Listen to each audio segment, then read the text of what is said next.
নমস্কাৰ ছাত্ৰ ছাত্ৰীসকল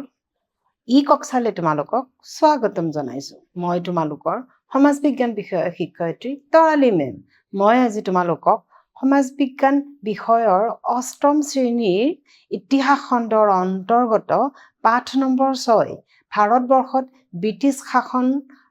আৰম্ভণি সম্প্ৰসাৰণ আৰু দৃঢ়ীকৰণ পাঠটিৰ দ্বিতীয় অংশ বিশ্লেষণ কৰিম এই পাঠটিৰ জৰিয়তে তোমালোকে বংগদেশত ব্ৰিটিছৰ আধিপত্য বিস্তাৰ কিদৰে হৈছিল এই বিষয়ে তোমালোকে জানিব পাৰিবা ঠিক আছে পিছলে এই পাঠটিলৈ যাওঁ আহা উজনিত যিদৰে ফৰাচীক পৰাস্ত কৰি ব্ৰিটিছে নিজৰ সাম্ৰাজ্য সম্প্ৰসাৰণ কৌশলগত অঞ্চল হিচাপে বংগদেশক গুৰুত্ব দিবলৈ আৰম্ভ কৰে তাৰ মানে তোমালোকে প্ৰথম অংশত গম পালা যে ব্ৰিটিছ ইষ্ট ইণ্ডিয়া কোম্পানী আৰু ফৰাচী ইষ্ট ইণ্ডিয়া কোম্পানীৰ মাজত এটা প্ৰতিদ্বন্দ্বিতাৰ যুদ্ধ চলিছিল আৰু এই যুদ্ধত দ্বিতীয় কৰ্ণাটকৰ পিছত ব্ৰিটিছে নিজৰ শক্তি সাব্যস্ত কৰিবলৈ পাৰিলে বা নিজৰ শক্তি প্ৰদৰ্শন কৰিলে আৰু ফৰাচী শক্তি ক্ৰমান্বয়ে অৱনমিত হ'ল কিন্তু তথাপিতো দুয়োটা জাতিয়ে নিজৰ আশা বা আকাংক্ষা এৰি দিয়া নাছিল এতিয়াও তেওঁলোকৰ মাজত অহৰহ প্ৰতিদ্বন্দ্বিতাৰ যুঁজ চলি আছিলে ভিতৰুৱাকে হলো কিন্তু তথাপিতো আমি ক'ব লাগিব যে ব্ৰিটিছে নিজকে প্ৰতিপত্ত কৰিবলৈ পাৰিছিল বা নিজকে গোটেই সমগ্ৰ ভাৰতবৰ্ষত লাহে লাহে কিদৰে বিস্তাৰিত কৰিব পাৰে সেইটোলৈ তেওঁলোকে ধাৱমানিত হৈ কিনে আছিল ইয়াৰ আৰম্ভণি তেওঁলোকে কৰিলে বংগদেশৰ পৰা কাৰণ তেওঁলোকে ব্ৰিটিছে যেতিয়া দেখা পালে যে ভাৰতৰ ৰাজনীতিক যদি নিজৰ হাতলৈ আনিব পাৰি বা আনিব খোজে তো তেতিয়া কি কৰিব লাগিব বংগদেশক বেছি গুৰুত্ব দিব লাগিব কাৰণ বংগদেশত কিছুমান এনেকুৱা কাৰণ জড়িত হৈ আছে এনেকুৱা কিছুমান বংগদেশৰ মহত্ব আছে বা গুৰুত্ব আছে যাৰ বাবে বংগদেশক ব্ৰিটিছৰ আটাইতকৈ বেছি প্ৰয়োজন হৈ পৰিছিল তেওঁলোকে জানিছিল যে ভাৰতৰ ৰাজনীতিত হস্তক্ষেপ কৰিবলৈ হ'লে বা ৰাজনীতিত সোমাবলৈ হ'লে প্ৰথম আৰম্ভণি বংগদেশৰ পৰাই কৰিব লাগিব ইয়াৰ কাৰণ হ'ল তেওঁলোকে ক্ৰমান্বয়ে দেখা পাইছিল যে বংগৰ মূল্য আছিল বংগৰ কিছুমান কাৰণ যেনে বংগৰ উৰ্বৰ ভূমি বাণিজ্যৰ বাবে সাগৰৰ সুবিধা আৰু সমৃদ্ধিশালী কুটিৰ উদ্যোগ এই সকলোবোৰ কাৰণে ব্ৰিটিছক কি কৰিছিলে আকৰ্ষিত কৰিছিল বংগদেশৰ পিনে সেয়েহে বংগদেশত ব্যৱসায় আৰু ৰাজনৈতিক আধিপত্য স্থাপনত ইষ্ট ইণ্ডিয়া কোম্পানীয়ে বেছিকৈ গুৰুত্ব দিছিল এই পাঠটোত তোমালোকে সেইটোৱেই পাবা যে কিদৰে বংগদেশত তেওঁলোকে নিজৰ ৰাজনৈতিক আধিপত্য বিস্তাৰ কৰিব পাৰে তাকে তেওঁলোকে চেষ্টা কৰি আছিল আৰু তেওঁলোকে সুযোগ সন্ধানত আছিল যে বংগদেশৰ আভ্যন্তৰীণ দিশত তেওঁলোকে কেনেকৈ হস্তক্ষেপ কৰিব পাৰে তোমালোকে শুনি আচৰিত পাবা বা লাহে লাহে তোমালোকে গমেই পাইছা যে ভাৰতৰ কিছুমান আভ্যন্তৰীণ কাৰণ যেনে ইয়াৰ আগৰ পাঠত তোমালোকে পাইছিলা যে উত্তৰাধিকাৰী যুদ্ধবোৰে এই বিদেশী জাতিবিলাকক সহায় কৰিছিল তেওঁলোকৰ ৰাজনীতিত সোমাবৰ কাৰণে ঠিক তেনেকুৱাই কিছুমান ঘটনা বংগদেশতো হ'ল বা হ'বলৈ গৈ আছে যাৰ বাবে ব্ৰিটিছে কি কৰিব বংগদেশৰ ৰাজনীতিত সোমোৱাত বা প্ৰৱেশ কৰাত তেওঁলোকে কি পাব সহায় পাব বা সুবিধা পাব কেনেকৈ হ'ব চাওঁ আহা কৰ্ণাটকৰ যুদ্ধৰ সময়ত আভ্যন্তৰীণ সংঘাতৰ ফলত বংগ দুৰ্বল হৈ পৰিছিল তোমালোকে প্ৰথম অংশতে পাইছা কৰ্ণাটকৰ যুদ্ধৰ বিষয়ে এই কৰ্ণাটকৰ যুদ্ধ চলি থকা সময়তে আনপিনে বংগ ক্ৰমান্বয়ে দুৰ্বল হৈ পৰিছিল ইয়াৰো কাৰণ কি জানেনে উত্তৰাধিকাৰীয়ে ইয়াৰ মেইন কাৰণ 1756 চনত বংগৰ নবাব আলীবৰ্দী খাঁৰ নাতি চিৰাজ উদ্দৌলাক উত্তৰাধিকাৰী হিচাপে নামাকৰণ কৰি মৃত্যু হয় এতিয়া জানিবলগীয়া কথা হ'ল যে চিৰাজ উদ্দৌলাই বংগদেশৰ নবাব হোৱাই ইয়াৰ মেইন কাৰণ আছিল ইয়াৰ কাৰণ চিৰাজ উদ্দৌলা হ'ব পাৰে কিন্তু ইয়াৰ এই কাৰণৰ মেইন গুৰি আছিলে কোন জানানে আলীবৰ্দী খাঁ কাৰণ আলীবৰ্দী খাঁ বংগৰ নবাব আছিলে তেওঁ মৃত্যুৰ আগমুহূৰ্তত তেওঁৰ নাতি চিৰাজউদ্দৌলাক তেওঁ কি কৰিছিলে উত্তৰাধিকাৰী তেওঁ পাতি থৈ গৈছিলে আৰু যেতিয়া আলীবৰ্দী খাঁৰ মৃত্যু হ'ল তেতিয়া চিৰাজউদ্দৌলা কি হ'ল বংগৰ নবাব হ'ল এই বংগৰ নবাব হোৱাই এটা ডাঙৰ সমস্যা সৃষ্টি হ'ল বংগদেশৰ ৰাজনীতিৰ পটত আলীবৰ্দী খাঁৰ যিহেতু কোনো পুত্ৰ সন্তান নাছিলে তেওঁ তিনিজনী ছোৱালী আছিলে তাৰে ডাঙৰ কন্যা ঘাচিতি বেগম আৰু তেওঁৰ আনজন নাতি চৌকত জঙেও বংগৰ দেৱান ৰাজবল্লভৰ সমৰ্থনত বংগৰ নিয়ন্ত্ৰণ কৰিব বিচাৰিছিল এই কথাষাৰৰ অৰ্থ হ'ল কি জানেনে যিহেতু তোমালোকক মই ক'লো যে আলীবৰ্দী খাঁৰ কোনো ধৰণৰ পুত্ৰ সন্তান নথকাত তেওঁ তিনিজনী জীয়েকৰ ভিতৰত একেবাৰে সৰুজনী জীয়েকৰ পুত্ৰ আছিলে চিৰাজউদ্দৌলা যাক আলীবৰ্দী খাঁয়ে তেওঁ উত্তৰাধিকাৰী পাতি থৈ গৈছিলে কিন্তু চিৰাজউদ্দৌলাৰ ডাঙৰ জীয়েক ঘাচিতি বেগমে তেওঁ কিন্তু চিৰাজউদ্দৌলাৰ উত্তৰাধিকাৰী হোৱাত তেওঁৰ অমান্তি প্ৰকাশ কৰিলে তাৰোপৰি আলীবৰ্দী খাঁৰ দ্বিতীয় জীয়েক তেওঁৰ আকৌ নিজৰ পুতেক চৌকত জঙেও কি কৰিলে বংগৰ সিংহাসনৰ দাবীদাৰ হিচাপে নিজকে আগবঢ়ালে দেখা পালে তোমালোকে যে ঘৰুৱা বিবাদে এতিয়া বংগৰ দেশত কি হ'ব আভ্যন্তৰীণ সংকটৰ সৃষ্টি কৰিব আলীবৰ্দী খাঁই এইটো কথা গম পাইছিল যে তেওঁ মৃত্যুৰ পিছত নিশ্চয় বংগদেশত কিবা নহয় কিবা এটা হ'ব সেয়ে তেওঁ মৃত্যুৰ আগতেই চিৰাজউদ্দৌলাক তেওঁৰ তৃতীয় পুতেক চিৰাজউদ্দৌলাক বংগদেশত তেওঁ উত্তৰাধিকাৰী হিচাপে পাতি থৈ গৈছিলে কিন্তু তেওঁলোকৰ এই আভ্যন্তৰীণ গৃহকন্দলৰ সুযোগ আৰু কিছুমান মন্ত্ৰীসকলেও তাৰমানে ল'ব কেনেকৈ ল'ব চাবা এই আভ্যন্তৰীণ বিবাদৰ ফলত ব্ৰিটিছ আৰু ফৰাচীসকলে বংগদেশত নিজৰ স্থান শক্তিশালী কৰি দুৰ্গ নিৰ্মাণ কৰিবলৈ সক্ষম হয় এতিয়া কথাটো হ'ল কি ব্ৰিটিছ আৰু ফৰাচীসকলে চেষ্টাটো কৰিয়ে আছিলে যে বংগদেশত তেওঁলোকে কেনেকৈ সোমাব পাৰে তেওঁলোকে সুবিধাহে পোৱা নাছিলে কিন্তু এই সুবিধা কোনে দিব বংগদেশৰ এই গৃহকন্দলে ব্ৰিটিছ আৰু ফৰাচীসকলক সুবিধা দিব তেওঁলোকৰ আভ্যন্তৰীণ ক্ষেত্ৰত মাত মাতিবলৈ এই গৃহকন্দলৰ সুযোগ লৈ ইংৰাজ আৰু ফৰাচীসকলে কি কৰিলে নিজৰ সামৰিক দুৰ্গ বংগদেশত বনোৱা আৰম্ভ কৰিলে তেওঁলোকে ভাবিছিলে যে বংগদেশত উত্তৰাধিকাৰী সূত্ৰে যি গৃহকন্দল চলি আছিলে তাতেই গোটেই ৰাজ পৰিয়াল ব্যস্ত হৈ থাকিব এই সুযোগতে ব্ৰিটিছ আৰু ফৰাচীসকলে কি কৰিলে নিজৰ দুৰ্গ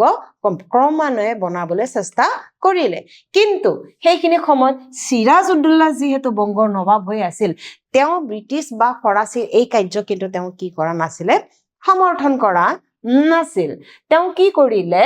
দুয়ো জাতিকে ফৰাচীয়ে হওক বা ব্ৰিটিছ সকলকে চিৰাজউদ্দৌলাই এই দুৰ্গ নিৰ্মাণ কাৰ্য বন্ধ কৰিবলৈ তেওঁলোকক আদেশ দিলে যে তোমালোকে ব্ৰিটিছ আৰু ফৰাচীসকলক ক'লে যে বংগদেশত তেওঁলোকে যাতে দুৰ্গ নিৰ্মাণ নকৰে ইংৰাজে ব্যক্তিগত ব্যৱসায়ত লিপ্ত হৈ নিজৰ বাণিজ্যিক বিশেষাধিকাৰ অপব্যৱহাৰ কৰি বংগক ৰাজহৰ পৰা বঞ্চিত কৰি আনকি দেৱান ৰাজবল্লভ আৰু তেওঁৰ পুত্ৰ কৃষ্ণদাসকো আশ্ৰয় দিছিল এতিয়া কথাটো হ'ল কি ব্ৰিটিছেতো অহৰহ চেষ্টা কৰিয়ে আছিলে যে বংগদেশৰ ৰাজনীতিত প্ৰৱেশ কৰিবলৈ যেতিয়া চিৰাজউদ্দৌলাই দুৰ্গ নিৰ্মাণ বন্ধ কৰিবলৈ দিলে ফৰাচীসকলে মানিলে কিছু ক্ষেত্ৰত কিন্তু ব্ৰিটিছে মনা নাছিল তেওঁ কি কৰিলে জানানে তেওঁ যিখিনি অধিকাৰ বংগদেশত ব্ৰিটিছসকলে পাইছিলে ব্যৱসায় সূত্ৰে বা ব্যৱসায় কৰিবলৈ তাৰ উপৰিও তেওঁলোকে কি কৰিলে ব্ৰিটিছৰ কিছুমান বিশেষ অধিকাৰ যিবোৰ আছিলে সেইবিলাকৰ অপব্যৱহাৰ কৰা আৰম্ভ কৰি দিলে আনকি ব্ৰিটিছৰ ইংৰাজৰ ৰাজ বিষয়া সকলো নিজৰ মুনাফাৰ কাৰণে নিজৰ ব্যক্তিগত ব্যৱসায় তেওঁলোকে আৰম্ভ কৰিলে এই ক্ষেত্ৰত বংগদেশৰ যিগৰাকী দেৱান আছিল দেৱান ৰাজবল্লভৰ পুত্ৰ কৃষ্ণদাসক কি কৰিলে ব্ৰিটিছে আশ্ৰয় দিলে এই ঘটনাটোৱে কি হ'ব বংগ আৰু ব্ৰিটিছৰ মাজত বিদ্ৰোহৰ লাহে লাহে সূত্ৰপাত যোগোৱাত সহায় কৰিব গভৰ্ণৰ ড্ৰেকৰ ওপৰত ক্ষুব্ধ হৈ চিৰাজউদ্দৌলাই কলিকতাত ইংৰাজ আক্ৰমণ কৰি পৰাস্ত কৰে এতিয়া কথাটো হ'ল চিৰাজউদ্দৌলাইতো মনে মনে নাথাকে নহয় জানো চিৰাজউদ্দৌলাই গম পাইছিলে যে ব্ৰিটিছে চলে বলে কৌশলে বংগদেশৰ ৰাজনীতিত প্ৰৱেশ কৰিবলৈ আৰু এইটো ক্ষেত্ৰত তেওঁৰ মন্ত্ৰী ৰাজবল্লভৰ পুত্ৰ কৃষ্ণদাসকো জড়িত কৰিছিলে গতিকে সিৰাজউদ্দৌলাৰ খঙত তেওঁ কি কৰিলে ক্ষুব্ধ হৈ কলিকতাত থকা ইংৰাজ সৈন্যক ওপৰত তেওঁ কি কৰিলে আক্ৰমণ কৰিলে আৰু এই প্ৰথম আক্ৰমণত ইংৰাজসকল কিন্তু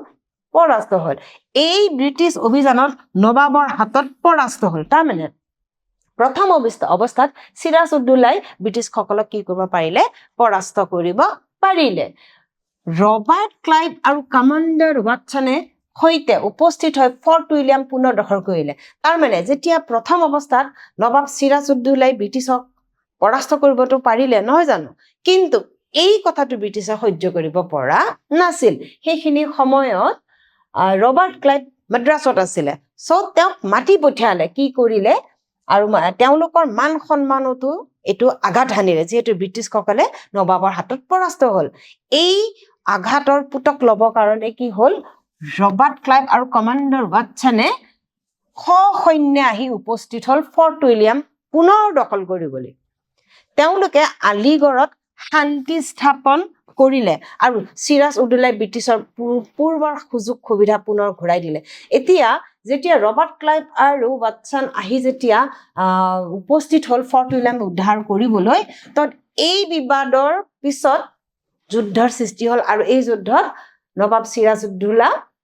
উপায়হীন হৈ আলিগড়ত শান্তি স্থাপন কৰিবলৈ বাধ্য হ'ল আৰু সিৰাজউদ্দৌলাই ব্ৰিটিছৰ পূৰ্বৰ যি সা সুবিধা ব্ৰিটিছে পাই আছিলে সেই সুবিধাবোৰ পুনৰ সিৰাজউদ্দৌলাই তেওঁ ব্ৰিটিছক ঘূৰাই দিবলৈ বাধ্য হ'ল 1757 চনত ৰবাৰ্ট ক্লাইভে ফৰাচীৰ পৰা চন্দননগৰ দখল কৰে আৰু ফৰাচীসকলে তাৰ পিছত সিৰাজউদ্দৌলাক পুনৰ সুৰক্ষা বিচাৰিলে এতিয়া পথ পৰিৱৰ্তন কেনেকৈ হ'ব চাবা 1757 চনত ৰবাৰ্ট ক্লাইভে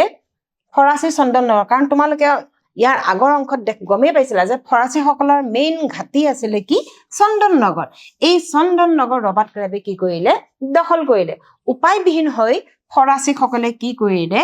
নবাব সিৰাজউদ্দৌলাৰ সহায় বিচাৰিলে এই কথাত ক্ষুব্ধ হৈ ব্ৰিটিছে সিৰাজউদ্দৌলা আৰু ফৰাচীসকলৰ সৈতে সম্পৰ্ক বিচ্ছিন্ন কৰাৰ বাবে সিদ্ধান্ত ল'লে কিন্তু যেতিয়াই ফৰাচীসকলে যেতিয়া নবাবৰ আশ্ৰয় ল'লে বা নবাবৰ যেতিয়া সহায় ল'লে ব্ৰিটিছে এই কথা কি কৰিব নোৱাৰিলে সহ্য কৰিব নোৱাৰিলে আৰু তেওঁ চেষ্টা কৰিলে ফৰাচীসকলৰ মাজত এই সম্পৰ্ক বিচ্ছিন্ন কৰিবলৈ ব্ৰিটিছে চেষ্টা কৰিলে বা চিন্তা কৰিলে ব্ৰিটিছসকলে সিৰাজউদ্দৌলাক গাদীচ্যুত কৰাৰ বাবে ষড়যন্ত্ৰ কৰিলে সেই উদ্দেশ্যে ৰবাৰ্ট ক্লাইভ বা ব্ৰিটিছৰ ষড়যন্ত্ৰৰ বলি হ'ব লগা হ'ল কোন সিৰাজউদ্দৌলা তেওঁলোকে চেষ্টা কৰিলে যে কি প্ৰকাৰে বা যেনেকৈ নহওক ষড়যন্ত্ৰ কৰি সিৰাজউদ্দৌলাক কি কৰিব লাগে সিংহাসনৰ পৰা কি কৰিব লাগে গাদীচ্যুত কৰিব লাগে ব্ৰিটিছৰ অবিৰাম এইটো কথা চিন্তা কৰিবলৈ ধৰিলে আৰু তাৰ বাবে তেওঁ কি কৰিলে ষড়যন্ত্ৰ তেওঁলোকে আৰম্ভ কৰি দিলে ক্লাইভে মীৰ জাফৰ ৰায়দুল্লভ দেৱান ৰাজবল্লভ উমিচান্দ আৰু জগত ছেঠ এওঁলোক কেইজনৰ নাম তোমালোকে মনত ৰাখিবা মীৰ জাফৰ সিৰাজউদ্দৌলাৰ মন্ত্ৰী আছিলে তাৰোপৰি ৰায়বল্লভ দেৱান বল্লভ ভাই উমিচান্দ জগত ছেঠ এওঁলোক আছিল কি তেওঁলোক ব্যৱসায়ী আছিল বংগৰ আৰু কি আছিল প্ৰতিপত্তি আছিল বংগদেশৰ এই সকলোবোৰ ধনী ব্যক্তিৰ লগত লগ হৈ ব্ৰিটিছে কি কৰিলে ষড়যন্ত্ৰ কৰিলে মীৰ জাফৰ ৰায়বল্লভ এই সকলোবিলাকক লগত লৈ ব্ৰিটিছে সিৰাজউদ্দৌলাৰ বিৰুদ্ধে ষড়যন্ত্ৰ কৰিবলৈ আৰম্ভ কৰিলে আৰু চেষ্টা কৰিলে সিৰাজউদ্দৌলাক গাদীচ্যুত কৰিবলৈ সিৰাজক ক্ষমতাৰ পৰা অপসাৰণ কৰিবলৈ তেওঁলোকে কি কৰিলে নতুন নতুন পৰিকল্পনা আৰম্ভ কৰি দিলে ক্লাইভে সিৰাজউদ্দৌলাক উৎখাত কৰিবলৈ মীৰ জাফৰক বংগৰ নতুন নবাব হিচাপে গোপনে প্ৰতিশ্ৰুতি দিছিল এতিয়া মীৰ জাফৰ হ'ল সিৰাজউদ্দৌলাৰ মন্ত্ৰী তো ক্লাইভে কি কৰিলে ষড়যন্ত্ৰত কি কৰিলে মীৰ জাফৰক ক'লে কি যে তুমি আমাৰ ফালে আহা তোমাক আমি কি কৰিম বংগৰ কি কৰিম নবাব পাতিম এই বুলি তেওঁ কি কৰিলে মীৰ জাফৰক প্ৰতিশ্ৰুতি দিলে সিৰাজউদ্দৌলাৰ বিৰুদ্ধে ষড়যন্ত্ৰ কৰাৰ পিছত ক্লাইভে তেওঁলোকক সন্ধি ভংগ কৰাৰ অভিযোগ এতিয়া উত্থাপন কৰিলে এতিয়া তোমালোকে জানিবলগীয়া কথা হ'ল কি এতিয়া ষড়যন্ত্ৰ কৰাৰ পিছত সিৰাজউদ্দৌলাৰ লগতনো তেতিয়া যুদ্ধখন কেনেকৈ আৰম্ভ কৰে ইয়াৰো এটা কাৰণ তেওঁলোকক লাগিব নহয় জানো এতিয়া এই কাৰণটো তেওঁলোকে নিজে নিজে ওলালে কেনেকৈ জানেনে পূৰ্বৰ যি সন্ধি আছিলে সিৰাজউদ্দৌলা আৰু ব্ৰিটিছৰ মাজত কি কৰিলে মিছা এটা অভিযোগ ব্ৰিটিছে সিৰাজউদ্দৌলাৰ এগেইনষ্টে বা তেওঁ বিৰুদ্ধে উলিয়ালে কি যে তেওঁ সন্ধি ভংগ কৰিছে বুলি এই বুলি কি তেওঁ কি কৰিলে অভিযোগ কৰি তেওঁৰ বিৰুদ্ধে তাৰমানে সিৰাজউদ্দৌলাৰ বিৰুদ্ধে কি কৰি দিলে যুদ্ধ ঘোষণা কৰি দিলে যেহেতু তেওঁলোকে কি কৰি আছিল যুদ্ধখন হোৱাটো বিচাৰিয়ে আছিলে সিৰাজউদ্দৌলাৰ লগত 1757 চনটো তোমালোকে সদায় মনত ৰাখিবা ইতিহাসৰ পাতত ই সদায় কি হৈ থাকিব উজলি থাকিব সদায় জিলিকি থাকিব ইতিহাস 1757 চনটো কাৰণ ভাগীৰথী নৈৰ ওচৰত প্লাচি নামৰ ঠাইত নবাবৰ বাহিনীৰ লগ হয় তাৰমানে এতিয়া সিৰাজউদ্দৌলাই উপায়বিহীন হৈ এতিয়া ব্ৰিটিছৰ লগত যুদ্ধ কৰিবলৈ বাধ্য হ'ল কাৰণ যিহেতু সিৰাজউদ্দৌলাই গম পালে যে ব্ৰিটিছে তেওঁৰ মন্ত্ৰী বা তেওঁৰ ব্যৱসায়ীসকলক লগ হৈ কিনে তেওঁৰ বিৰুদ্ধে যুদ্ধৰ পৰিকল্পনা কৰিছে তো অৱশেষত গৈ ভাগীৰথী নৈ পাৰত পলাশী নামৰ এখন ঠাই এডোখৰত ব্ৰিটিছ আৰু নবাবৰ সৈন্যৰ মাজত মুখামুখি হ'ল যুদ্ধৰ বাবে জেনেৰেল মীৰ মদান আৰু মোহনলালে সিৰাজৰ হৈ সাহসেৰে যুঁজিছিল যদিও মুখ্য সেনাপতি মীৰ জাফৰৰ বিশ্বাসঘাতকতাৰ বাবে নবাবৰ বাহিনী পৰাস্ত হয় এতিয়া যিহেতু পলাশী নামৰ ঠাইত ব্ৰিটিছ আৰু নবাবৰ সেনাবাহিনী লগালগি হ'ল মীৰ মদন তোমালোকে এই নামকেইটা মনত ৰাখিবা মীৰ মদন আৰু মোহনলাল আছিলে সিৰাজউদ্দৌলাৰ সেনাপতি এই সেনাপতিদ্বয়ে কি কৰিলে সিৰাজউদ্দৌলাৰ হৈ বহুত সাহসেৰে যুঁজিলে ব্ৰিটিছৰ লগত কিন্তু ব্ৰিটিছে যিহেতু বিভিন্নজনৰ লগত মিলি ষড়যন্ত্ৰ সৃষ্টি কৰিলে আৰু তাৰোপৰি মীৰ জাফৰে কি কৰিছিলে নিজৰে নবাবৰ বিৰুদ্ধে বিশ্বাসঘাতকতা কৰিলে আৰু এই বিশ্বাসঘাতকতাৰ বাবে কি হ'ল নবাবৰ বাহিনী এই পলাশী যুদ্ধত পৰাস্ত হ'বলৈ বাধ্য হ'ল সিৰাজউদ্দৌলাক এই ক্ষেত্ৰত ইয়াৰ পিছৰে পৰা এই যুদ্ধৰ পিছতে কি হ'ল মীৰ জাফৰৰ পুত্ৰ মিৰাণ তোমালোকে এই নামটো মনত ৰাখিবা মিৰাণে কি কৰিলে গোপনে সিৰাজউদ্দৌলাক হত্যা কৰিলে সেই মীৰ জাফৰে ব্ৰিটিছৰ লগ হৈ সিৰাজউদ্দৌলাৰ বিৰুদ্ধে কি কৰিছিলে ষড়যন্ত্ৰ কৰিছিলে সেই মীৰ জাফৰৰ পুত্ৰ মিৰাণে সিৰাজউদ্দৌলাক হত্যা কৰিলে পলাশী যুদ্ধৰ পিছত ইংৰাজে মীৰ জাফৰক বংগৰ নবাব কৰিছিল আৰু তেওঁ ক্লাইভ আৰু তেওঁৰ বিষয়াসকলক পুৰস্কৃত কৰি কোম্পানীক ২৪ পৰগনা জমিদাৰী প্ৰদান কৰিছিল অৱশেষত কি হ'ল মীৰ জাফৰ বংগৰ নবাব হ'ল আৰু ব্ৰিটিছে চলে বলে কৌশলে সিৰাজউদ্দৌলাক হত্যা কৰি মীৰ জাফৰক বংগৰ নবাব পাতিলে আৰু ইয়াৰ প্ৰতিস্বৰূপে মীৰ জাফৰে কি কৰিলে কোম্পানীক বিভিন্ন ধৰণৰ সা সুবিধাৰে পুৰস্কৃত কৰিলে আৰু তাৰে বিশেষকৈ ২৪ পৰগনাৰ জমিদাৰী কাক দি দিলে ব্ৰিটিছক প্ৰদান কৰিলে যদিও সম্পূৰ্ণ সামৰিক যুদ্ধ নহয় তথাপিও ভাৰতৰ ইতিহাসত এই প্লাচিৰ যুদ্ধ অতি গুৰুত্বপূৰ্ণ এতিয়া কথাটো হ'ল কি তোমালোকেতো বুজিয়ে পালা যে ক্ৰমান্বয়ে ব্ৰিটিছে কি কৰিলে বংগদেশখন নিজৰ হাতলৈ আনিলে মীৰ জাফৰক বংগৰ নবাব পাতিলেহে হয় কিন্তু সম্পূৰ্ণ বংগদেশৰ চাবিকাঠি কাৰ হাতত থাকিলে ব্ৰিটিছৰ হাততেই থাকিলে সেইকাৰণে পলাশী যুদ্ধ ইতিহাসৰ পাতত সদায় কি ইয়াৰ গুৰুত্ব সদায় থাকিব ই বহুত গুৰুত্বপূৰ্ণ জয়ী হৈ ব্ৰিটিছে সামগ্ৰিকভাৱে বংগ আৰু ভাৰতৰ ৰাজনীতিত নিজৰ প্ৰভাৱ নিশ্চিত কৰিলে তোমালোকে এটা অনুমান কৰা ব্ৰিটিছে যিটো সুবিধা বিচাৰিছিল সেই সুবিধাটো পালেনে আৰু তেওঁলোকে বংগদেশত সোমাব বিচাৰিছিল বংগদেশৰ সা সুবিধাবোৰৰ বাবে আৰু এইদৰে পলাশী যুদ্ধৰ পিছত ব্ৰিটিছে কি কৰিলে ভাৰতৰ ৰাজনীতিত নিজৰ প্ৰভাৱ নিশ্চিত কৰিলে ইয়াৰ ফলত ভাৰতত ফৰাচী শক্তি অৱনমিত হয় যিহেতু ফৰাচীসকল লাহে লাহে ক্ৰমান্বয়ে তেওঁলোকৰ শক্তিহীন হৈয়ে আহিছিল এই পলাশী যুদ্ধৰ পিছৰে পৰা ফৰাচী শক্তি আৰু অৱনমিত হ'ল তেওঁলোকৰ শক্তি ক্ৰমান্বয়ে নোহোৱাই হ'ল প্ৰায় এই যুদ্ধখনে ভাৰতৰ মধ্যযুগীয় যুগৰ অন্ত কৰি আধুনিক যুগৰ আৰম্ভ কৰিলে এতিয়া তোমালোকে এই পলাশী যুদ্ধৰ সকলোতকৈ ডাঙৰ কথাটো হ'ল কি পলাশী যুদ্ধলৈকে ভাৰতৰ মধ্যযুগ চলি আছিলে পলাশী যুদ্ধ অন্ত হোৱাৰ পিছৰ পৰা ভাৰতত কিহৰ আৰম্ভ হ'ল আধুনিক যুগৰ আৰম্ভ হ'ল গতিকে ভাবা পলাশী যুদ্ধৰ গুৰুত্ব কিমান আছে ইতিহাসৰ পাতত এয়া দেখিছানে এইজন মীৰ জাফৰ এইজন মীৰ কাছিম এওঁলোকে কি মীৰ কাছিমৰ বিষয়ে তোমালোকে তৃতীয় অংশত গম পাবা এওঁলোকে কি কৰিছিলে